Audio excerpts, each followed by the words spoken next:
Bonsoir et bienvenue. L'honneur est encore nôtre en ce mercredi 4 mars d'être en votre compagnie. Mars dédié donc à la réflexion des droits de la femme dans le monde. Et c'est avec beaucoup de plaisir que nous accueillons ce soir nos amis. Herman Aboua, bonsoir. Bonsoir Christelle, bonsoir chers amis. Joyeux anniversaire à Yapi Alé. Voilà. Très bien Herman, merci. Nous avons notre cher ami Keïta Lassina qui nous accompagne. Bonsoir Keïta. Bonsoir Estelle. Marius Komoué Rodriguez, bonsoir.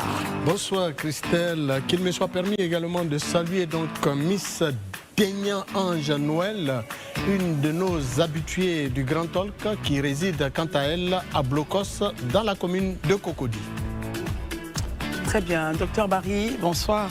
Bonsoir Christelle, bonsoir chers amis. Christelle, je voudrais saluer Dr Kessé, médecin en service à l'Institut de cardiologie d'Abidjan. Très bien. Et moi, je voudrais saluer donc tous nos amis, tous ceux-là qui prennent plaisir du nord au sud, de la Côte d'Ivoire, de l'est à l'ouest, en passant par le centre, et tous ceux-là qui nous regardent du monde entier pour avoir un peu le diapason de l'actualité nationale. Je terminais ma phrase avant que vous preniez la parole, merci. Voilà, de l'actualité nationale et internationale pour avoir le diapason de ce que nous vivons en Côte d'Ivoire. Merci, messieurs. Je compte sur vous ce soir pour la discipline, comme vous savez si bien le faire. Après les Ivoiriens, ça vient vers toi. Alors, Herman, regardons, vous avez la parole, je vous la garde. Regardons un peu le prix de 2800 fixé par le gouvernement qui a quelque peu bougé. Essayons déjà de faire un point de situation. Pour ceux qui ne comprennent pas ce qui se passe au niveau de la filière, que se passe-t-il? Keïta, est-ce que vous pensez que le gouvernement aurait dû faire, en tout cas partout, 1000 prix et 1000 prix, fixer, stabiliser donc le prix de 2800 au lieu aujourd'hui de se retrouver à 1200? Quel est votre point de vue sur la question? Vous avez dit un mot, stabiliser. Stabiliser, oui. Et à quoi ça nous ramène? À un regret. Le regret de la disparition de la Caisse nationale de stabilisation, la Caisse de stabilisation, de soutien des prix et des productions agricoles. C'est SSPPA qui, de 1974 à 1999, a permis aux paysans de vivre mieux, de gagner beaucoup d'argent aussi. Mais nous avons suivi le FMI et la Banque mondiale parce qu'il y a eu un problème de corruption. On a dissous la Caisse de stabilisation et nous en sommes là aujourd'hui à naviguer. C'est pour ça que parfois, il n'est pas trop bon de suivre ces institutions-là. Mais, puisque si on repart là-dessus, est-ce que le gouvernement de l'époque avait le choix, justement? Oui, ils avaient le choix, il suffisait de faire quoi? Il suffisait de faire quoi? On dit qu'il y a corruption, mais il y a des responsables. La justice est là. On enlève les responsables, on en nomme de nouveau. Ce n'est pas la première fois que ça arrive. Au lieu de démanteler quasiment totalement une structure qui permettait de stabiliser. Et ce n'était pas seulement sur le café, c'était toute la filière. Aujourd'hui, nous sommes à une désarticulation, voire une fragilisation du secteur, du même de l'agriculture. Parce que il y a aujourd'hui une filière coton qui est là, une filière anacarde qui est là, tout le monde est dispersé, les filières sont dispersées. Et voilà, ça joue dessus, on en est là. Bon, puisque le problème est posé, comme on a dit, le vin est tiré, il faut le boire, on est bien obligé de trouver une solution. Maintenant qu'il y a de bonnes nouvelles, il s'agit de payer effectivement au prix que le gouvernement a donné. Cette mesure, pour moi, elle est importante parce qu'elle va booster les revenus des planteurs. Et là, ce sur quoi je voudrais insister, c'est que malgré tout, les gens fassent tout pour payer au comptant. Parce qu'on a eu moult fois, à remarquer que les gens viennent avec des petits bouts de papier, ils ne payent pas les parents, ou bien ils se promènent avec des sacs d'argent, ils disent qu'ils sont agressés. Aujourd'hui, je crois qu'il faudrait que l'État soit regardant sur cet aspect-là. Effet d'annonce, on va payer tout le monde, mais on peut utiliser les moyens d'aujourd'hui, les moyens modernes, les mobile money. Je ne veux pas citer de compagnie, mais on peut payer ça. Il est indispensable qu'aujourd'hui, les parents, nos planteurs, nos parents aient l'argent sur eux. Et c'est ce qui va avoir une incidence sur la production et même sur le pouvoir d'achat des parents. Et ça, c'est indispensable de mon point de vue. C'est indispensable. Très bien. Alors, on se rappelle bien qu'on avait, à l'effet d'une ligne ouverte ici, je pense que c'est Marius qui nous accompagnait, évoqué le phénomène donc, du cash flow dans le secteur. Et on a eu 1 ou 2 ou 3 intervenants qui ont dit dans la filière, il faut souvent du cash. il faut souvent du cash et que les nouveaux systèmes de paiement, aujourd'hui les mobile money, pour l'instant, c'est pas très avancé encore au niveau des parents. Hein. Ça, c'est son point de vue, mais c'est un point quand même qui pourrait s'entendre. Aujourd'hui, chacun a un téléphone, quel que soit le modèle. Et si moi j'insiste pour que ça ne se fasse pas de main en main, c'est pour protéger les parents eux-mêmes. Tout à fait. Parce qu'ils sont dans la brousse. Quand il sort du champ, de son campement, pour aller, il a la liquidité sur lui, c'est facile de le repérer et de l'agresser. Et c'est de ça qu'il est question. Parce que tu ne peux pas avoir autant d'argent et puis le perdre subitement parce que un bandit est venu te ravir ton argent. Je rebondis sur l'élément qu'il a dit, à savoir les ingénieurs. Quand on parle d'un pays comme l'Iran aujourd'hui, pour ne pas faire allusion à l'actualité, mais c'est l'un des plus grands pays parce qu'il forme plus de 200 ingénieurs, plus de 400 ingénieurs par année. Mais en Côte d'Ivoire, je regarde le ministère de l'enseignement supérieur de la recherche scientifique en face, je lui demande combien d'ingénieurs sont-ils formés en Côte d'Ivoire par année? Pour pouvoir combien d'ingénieurs sont en capacité opérationnelle de produire ce qu'on a dit? Et puis ce n'est pas tout de parler d'industrialisation.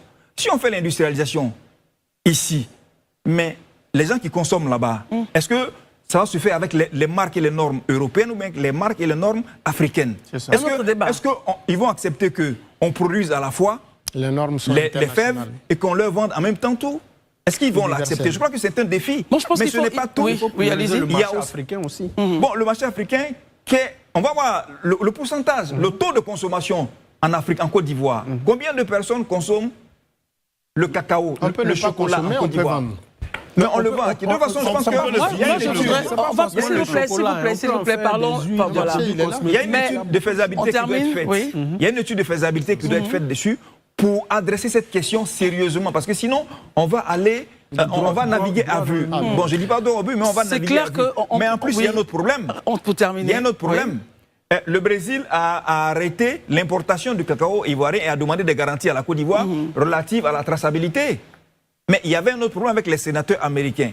Donc le cacao ivoirien n'a pas fini encore avec ses problèmes. Il faut résoudre tout ça d'abord avant d'aller... Oui, l'information est donnée par un magazine financier. Alors le point, c'est qu'on prendra ici à comparaison ce qui se fait dans l'industrie sur le coton au Bénin, qui aujourd'hui transforme et exporte des produits finis. Voilà, made in Bénin, sur le coton. On pourrait en débattre une autre fois. On met juste l'idée et puis la prochaine fois, on réagit là-dessus. On va migrer vers le second sujet avec votre permission. Nous sommes à 19h29. Avec Herman, sur la ligne ouverte, on regardait justement les cas des violences basées sur le genre et à avoir vos avis.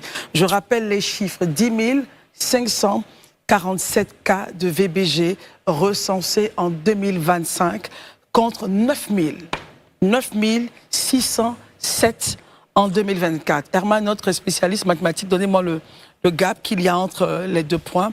10 547 moins 9 607. Environ 800 et quelques. On a donc 800 en termes de progrès. Cette réalité, triste réalité, parce que dans ce chiffre, on a aussi des féminicides. On parle de 416 féminicides rien qu'à Abidjan pour l'an 2024. Messieurs, essayons de réagir, réfléchir et donner vos points de vue sur les raisons, justement, de ces chiffres alarmants pour notre pays. Quelle est votre analyse de cette donnée? Oui, c'est comme il a dit, donc au regard de la courbe, qui au lieu d'être descendante... 940 cas de plus. Hein. Qui au lieu d'être descendante est ascendante. Yes.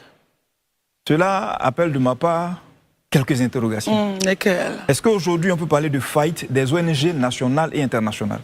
Pourquoi mettre la responsabilité sur les ONG pendant qu'on a des... Parce qu'à la vérité, c'est un sujet qui a été largement, non pas seulement débattu, mais traité par les ONG nationales, par les ONG internationales. Je prends une structure comme la fondation Djigui de l'imam Djigiba, qui a fait de l'excision son cheval de bataille. Je parle de plusieurs, de l'UNICEF. La lutte contre l'excision. La lutte, c'est ça? Mais pas de l'excision. Il n'a pas fait de l'excision son cheval de bataille. Il a fait de la lutte contre l'excision son cheval de bataille. Ok, nous y sommes. Nous y sommes. Donc, quand on regarde tout ça, on est en droit de se poser la question, mais pourquoi est-ce que malgré toutes ces campagnes-là, basées sur la communication pour le changement de comportement, l'ONG Bloom de Daniel Lidegwe qui fait des choses extraordinaires. Pourquoi est-ce qu'avec... Parce que cela a entraîné énormément d'argent, avec tout cet argent qui est entré. Et puis dernièrement, avec le ministère, je me demande aujourd'hui, le ministère de la femme, de la famille, de l'enfant, qui produit des résultats, qui produit des chiffres, mais quel est le résultat? Quels sont les résultats qu'ils ont obtenus là-bas au ministère? C'est-à-dire eux, c'est leur devoir. Comment est-ce que eux aussi là, ils n'arrivent pas à trouver une solution à ce problème-là? Mais attention, il termine et puis vous aurez la parole. Keïta, allez-y. On a des questions à vous. Il y a une direction chargée de l'enfant. Il a cité tout à l'heure Madame Binaté. Oui. Conseil technique. Conseil technique qui a donné des chiffres. Oui. Ça veut dire que la problématique est adressée par le ministère. 16 jours arrivent. Est-ce que le ministère a des solutions? Est-ce que le ministère a des résultats? Est-ce que le ministère peut nous dire pourquoi est-ce que la courbe, au lieu d'être descendante et ascendante, mais on doit pouvoir nous dire ça? On nous a parlé aussi du savoir. Oui. Non, il termine, Herman. Il termine. Herman, je maintiens juste la main. Non, il n'y a pas de problème. Monsieur Keïta, allez-y, je vous en prie. Je maintiens la main seulement pour apporter... On a parlé du savoir. Les gens sont scolarisés aujourd'hui. On a les réseaux sociaux, on a tout ça, on a les influenceurs, on a tout ça. Mais pourquoi est-ce que malgré le savoir, il n'y a pas de changement? Le philosophe dit, apprends tant que tu pourras, ton savoir te fera roi. Mais on constate que les gens apprennent, mais leur savoir les rend... Je ne veux pas dire le mot. Ils apprennent. Quelqu'un qui se déshabille pour frapper une femme. Qu'est-ce qu'ils apprennent? Qu'est-ce qu'ils apprennent? Tout. Quand vous dites qu'ils apprennent le savoir, le savoir, le fait d'aller à l'école, le fait de s'instruire. La culture. La culture de façon générale, les mathématiques. Le fait d'aller à l'école transforme-t-il le caractère? Les mathématiques, la géographie, les sciences, la philosophie. Tout ça, c'est des matières qui, en principe, de nature et culture, l'homme n'a pas pris élever l'esprit, parce que l'homme n'est pas que nature, il est aussi culture. Non, mais Monsieur Keïta, je reste avec vous. À un moment donné, tu dois pouvoir te dire que tu as en face de toi quelqu'un qui est peut-être plus faible et que, malgré les situations, tu ne dois pas pouvoir entrer en conflit avec elle. Il faut peut-être qu'on arrive à trouver le profil. Dans l'esprit des hommes, c'est dans l'esprit des hommes qu'il faut élever les défenses pour la paix. Très bien. Il faut trouver le profil des personnes, hommes et femmes, qui agressent. Il faut une étude. Il faut une étude pour trouver le profil et voir justement, j'ai la parole, pour voir justement si ces personnes-là sont des personnes qui sont illettrées ou analphabètes, qui n'ont pas été influencées, comme vous le dites, par la géographie, la science, la chimie et autres. Pourquoi on arrive à avoir des personnes peut-être qui sont d'un certain niveau et qui ont des tendances, comme Barry l'a dit, l'environnement, l'éducation, à la violence, hommes et femmes. Il faut porter à réflexion ce point-là également. Je vais aller avec Herman. Avec Herman, je voulais ajouter, c'est pas juste de dire que parce que la courbe est ascendante, cela suppose que les ONG ou le ministère de la femme, de l'enfant et de la famille... Il y a des obligations de résultats. Oui, il a la parole.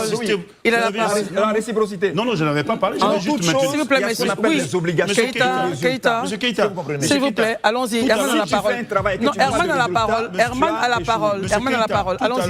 J'ai juste maintenu ma main. Oui, allez-y. Estimer que ça vous dérange. Mais laissez-moi, je vais terminer. Monsieur Keïta, oui, tout à fait. Quelqu'un peut pas être en train de parler. Oui, mais laissez-le terminer. Oui, mais c'est pas grave. Il a la parole. Il a la parole. Je ne dis pas non. Oui. Je ne vais même pas dire, je dis encore, je répète, c'est pas juste d'estimer que une courbe ascendante, parce que ça c'est un peu de mathématiques, je ne crois pas que vous en avez fait, c'est une courbe ascendante suppose qu'il n'y a pas eu de travail à ce niveau par les ONG. Justement, la courbe peut être ascendante parce qu'aujourd'hui, il y a beaucoup plus de données. Et ces données-là, ce sont les ONG qui les recueillent. Si avant, des femmes ou des hommes ne partaient pas à la police pour aller se plaindre, tu ne peux pas avoir de données. Donc, si aujourd'hui, il y a une courbe ascendante, et qu'il y a beaucoup plus en 2025 qu'en 2024, cela veut dire qu'aujourd'hui, il y a beaucoup plus de personnes qui ont eu le courage d'aller dire que je suis victime de violences basées sur le genre. Donc, c'est ce que je voulais préciser. Pour dire qu'aujourd'hui, on a des données, on commence à avoir beaucoup de personnes tuées en elles la barrière de la honte, de l'humiliation, vont vers les structures qui les recensent. Ça veut dire que ces structures-là travaillent. Ça veut dire que le ministère travaille. Très bien. C'est ce que je voulais ajouter. Merci beaucoup, Herman. En seconde partie, on essaiera de faire un petit point. Mais juste que le gouvernement a mis en place un dispositif, 16 jours d'activisme contre les violences basées sur le genre. En seconde partie, plus de détails. À tout de suite.